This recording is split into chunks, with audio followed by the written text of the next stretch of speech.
स्वागत है आपका free study bye Lodhi sir के यूट्यूब चैनल में।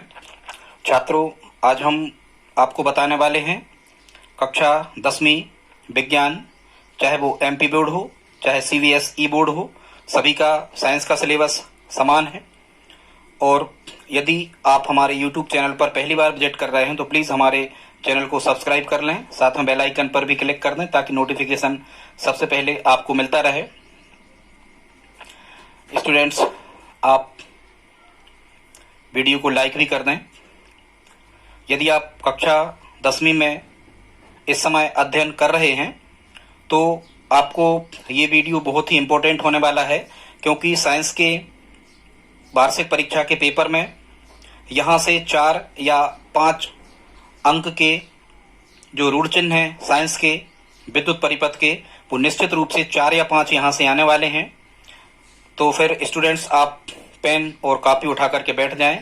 आप एक बार इनको लिख लें, एक बार आप इनको बनाते चलें हमारे साथ में। यदि आप इनको एक बार बना लेते हो या लगभग 2 बार आप इनको बना लेते हो तो निश्चित रूप से ये चीज़ें आपसे बन जाने वाली हैं स्टूडेंट्स। तो आइए देखते हैं विद्युत परिपथ के सिंबल्स को कि इनको कैसे बनाते हैं, क्या करते हैं। तो सबसे पहले आप देख रहे हैं 1 नंबर पे हम आपको बता रहे हैं विद्युत सेल के बारे में कि विद्युत सेल कैसे बनाया जाता है। विद्युत सेल स्टूडेंट्स आप जानते हो विद्युत अपघट्य का विलयन जिनमें भरा होता है, टार्च वगैरह में, घड़ियों में इनका उपयोग, कैलकुलेटर आदि उपकरण को चलाने में इनका उपयोग किया जाता है।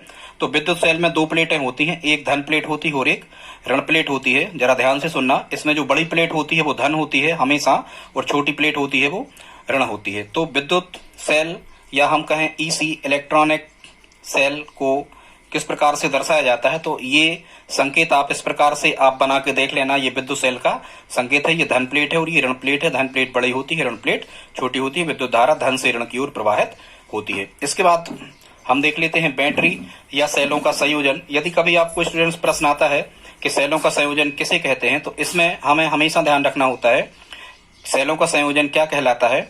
जब एक सेल की सेलों के संयोजन में या सेलों को संयोजन या बैटरी किसे कहते हैं, सबसे पहले तो आपको ये समझना होगा स्टूडेंट्स कि बैटरी किसे कहते हैं। तो 2 या 2 से अधिक सेलों के संयोजन को बैटरी कहा जाता है। 2 या 2 से अधिक सेलों के संयोजन को बैटरी कहा जाता है। और बैटरी में श्रेणी क्रम में ये सेल जुड़े होते हैं। श्रेणी क्रम संयोजन क्या कहलाता है सेलों का, जब एक सेल की ऋण प्लेट को दूसरे सेल की धन प्लेट से और दूसरे सेल की ऋण प्लेट को तीसरे सेल की धन प्लेट से, इस प्रकार से अन्य सेलों को हम जोड़ते जाते हैं। तो इस प्रकार के संयोजन को सेलों का श्रेणी क्रम संयोजन कहा जाता है। अब आपको ये पता होना चाहिए कि बैटरी क्या कहलाती है। जैसा कि आपने देखा होगा जो बैटरी होती थी पुराने समय की, तो उसमें कम से कम 2 से अधिक सेल उसमें डाले जाते थे। 2 या 3 सेल उस बैटरी में डले होते थे। तो 2 या 2 से अधिक सेलों के संयोजन को बैटरी कहते हैं। तो इसमें देखो 1 2 3 सेल आप लगा देना और बाईं ओर लंबी प्लेट बना देना तो धन लगा देना और दाईं ओर छोटी प्लेट बना देना तो ऋण लगा देना। 3 सेलों का संयोजन। तो ये सिंबल काय का है, बैटरी का है। आप इसको बना करके देख सकते हैं स्टूडेंट्स। आगे देखते हैं, अगला जो है अगला है खुली कुंजी या इसी को कहते हैं स्विच। देखो स्विच तो ये कहलाता है, एक चीज ध्यान से समझना, कुंजी और स्विच एक ही बात है स्टूडेंट्स। कुंजी और स्विच एक ही बात है। स्विच का मतलब अपनी साधारण सी भाषा में स्टूडेंट्स, स्विच का मतलब होता है चटकनी। क्या होता है? स्विच का मतलब क्या होता है स्टूडेंट्स? स्विच का मतलब होता है चटकनी। ठीक है, तो विज्ञान की भाषा में उसे स्विच कहते हैं और अपनी जनरल भाषा में उसे क्या कहा जाता है? उसे कहा जाता है क्या? चटकनी। ठीक है, एक चीज आप समझ गए।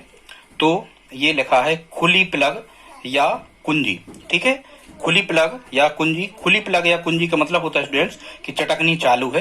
तो इसको जनरली इस प्रकार से दर्शाया जाता है। कोष्टक बनाना है हमें और अपनी जो चटकनी होती है वैसे ही कोष्टक के आकार की होती हैं। ठीक है, तो यहाँ हमें कोष्टक बनाना है और इस प्रकार से 2 लाइन और खींच देना है। तो ये खुली कुंजी है स्टूडेंट्स। जो बंद कुंजी होती है, मतलब चटकनी बंद है, ऐसे आप याद रखना, बंद प्लग कुंजी या स्विच। तो बंद में आपको यहाँ ये ताला डाल देना है। देखो ताला, गोल ताला डालना है। जरा ध्यान से सुनना, ताला कैसा डालना है? गोल ताला डाल देना है कोष्टकों के बीच में।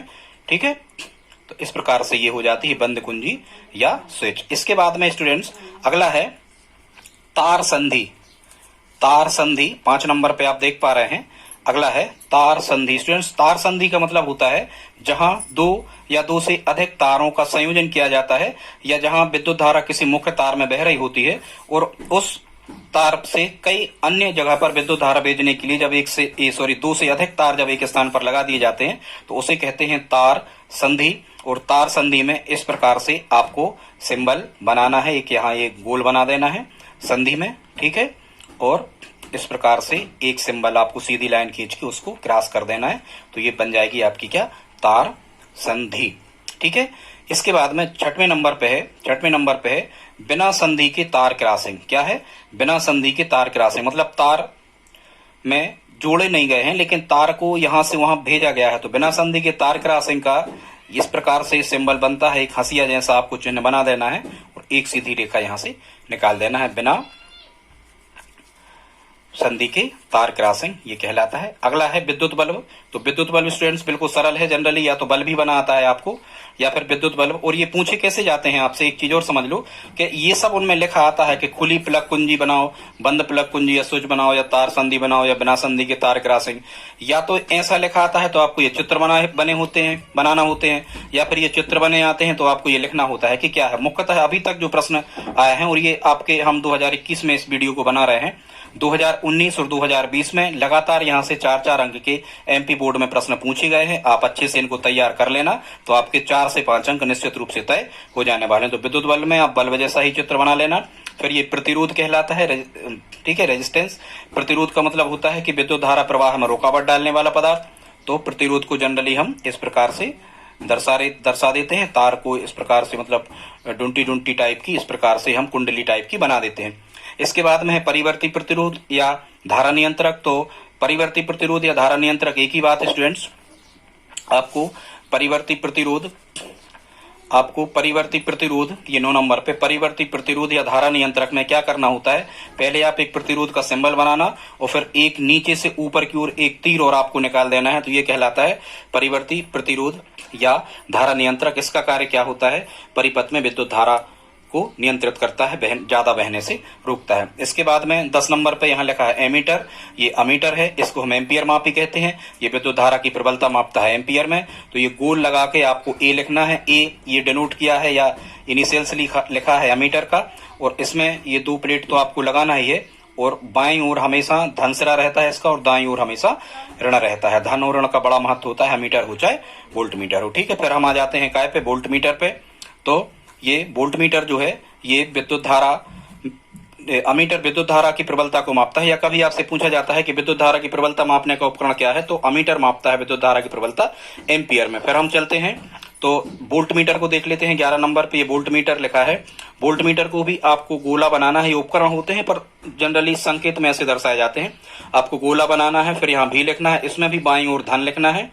ठीक है, ऐसे याद रखना, बाधा आ रही बनाने में। तो ठीक है, बाधा आ रही अमीटर वोल्ट मीटर या ऋण चिन्ह बना, तो बाईं ओर हमेशा क्या होता है, धन। उल्टे हाथ की तरफ धन होता है और सीधे हाथ की तरफ ऋण होता है जनरली। और स्टूडेंट्स ये वोल्ट मीटर क्या करता है, ये वोल्ट मीटर वोल्टेज को मापता है काय में, वोल्ट में। ठीक है, विभव को मापता है काय में, वोल्ट में। विभव काय से मापा जाता है, वोल्ट मीटर से मापा जाता है या विभव मापी से मापा जाता है। वोल्ट मीटर या विभव मापी से, वोल्ट में मापते हैं हम किसे, विद्युत विभव को। ठीक है, अमीटर से मापते हैं विद्युत धारा को एम्पियर में। ओम मीटर से प्रतिरोध मापते हैं काय में, ओम में। तो अब आप चाहें तो इसका एक स्क्रीनशॉट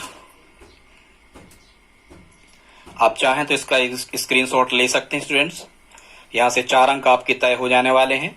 निश्चित रूप से आप इनको बना करके देख लें। एक कार्ड शीट पर आप बना के और अपने जहां आप पढ़ते हैं यहां आसपास उस कार्ड शीट को आप लगा दें, क्योंकि निश्चित रूप से यहां से आपको 4 अंक